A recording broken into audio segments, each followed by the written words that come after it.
Mais première réaction, vous en doutez bien, c'est la joie. C'est la joie du travail accompli depuis 3 ans qui a abouti ce soir à une victoire nette et sans bavure par rapport au maire sortant.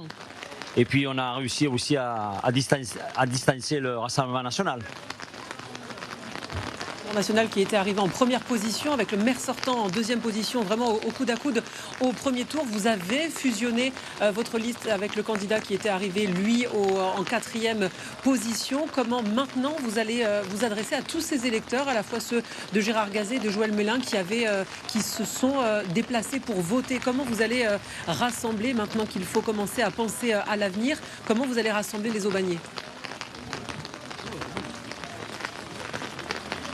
Alors écoutez, très simplement, on va rassembler les Aubagnais en leur promettant et en faisant également, on va rénover notre Aubagne qui dépérissait, on va la rendre joyeuse, on va la rendre attractive et on va inverser le phénomène.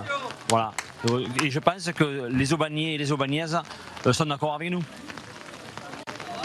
Votre campagne et votre programme sur rendre le centre-ville d'Aubagne attractif. Qu'est-ce que vous prévoyez à court terme? Quelles sont les premières mesures que vous allez prendre pour attirer, faire à nouveau que les commerces ouvrent à Aubagne?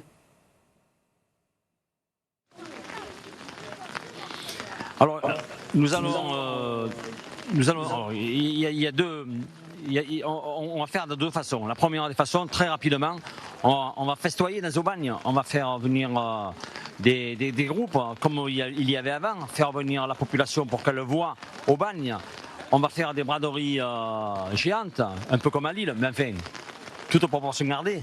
Ça, c'est la première des choses. La deuxième, on va